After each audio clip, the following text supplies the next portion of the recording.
चाहे जो कदम उठाए गवर्नमेंट, उसका इस तरफ बैठे हुए, उस तरफ बैठे हुए, और देश की जनता का समर्थन था। चाहती थी जनता की कार्रवाई हो। कार्रवाई हुई, सफलतापूर्वक कार्रवाई हुई। उसके लिए हमारी सेना बधाई की पात्र है, और आपने स्टेप जो लिया, आप भी बधाई के पात्र हैं। लेकिन कल से मैं लोकसभा की कार्रवाई को भी सुना और यहां भी सुन रहा हूं। जब सबका समर्थन था, कोई विरोध में नहीं था, बाहर जो डेलीगेशन गए उसमें भी कोई मेंबर अलग राय का नहीं था। बाहर तो एक राय रहनी भी चाहिए, यहां इधर उधर कुछ कह दें तब भी कोई विरोध में नहीं था। लेकिन इधर से आने वाले भाषणों से कभी कभी ऐसा लगता है कि जैसे इस ऑपरेशन सिंदूर के समर्थन में केवल यही लोग थे, इधर बैठे हुए लोग जो हैं वो उसके खिलाफ थे। ये संदेश जनता में मत भेजिएगा, और जनता में ही नहीं, दूसरे देशों में भी अगर ये संदेश जाएगा कि संसद में विभाजन है, विभाजन नहीं है, लेकिन आपके भाषणों से तो जा ही रहा है।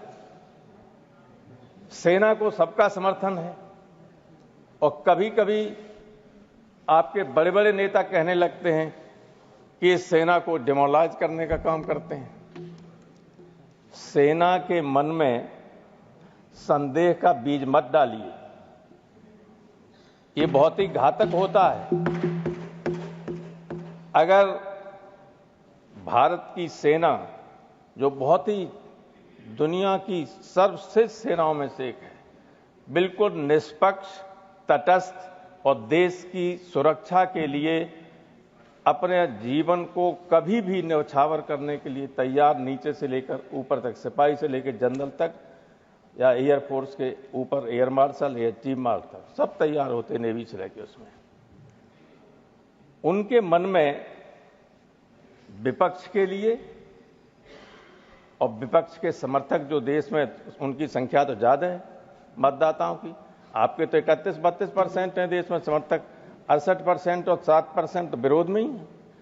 उनके खिलाफ संदेह अगर पैदा होगा, और अगर ये संदेह जैसे पाकिस्तान में बढ़ा था, कभी जनरल अय्यूब ने सत्ता संभाली और सत्ता का चस्का लग गया सेना को, तो अगर बगल में आपका देश है, उससे सबक लेना चाहिए हम सबको।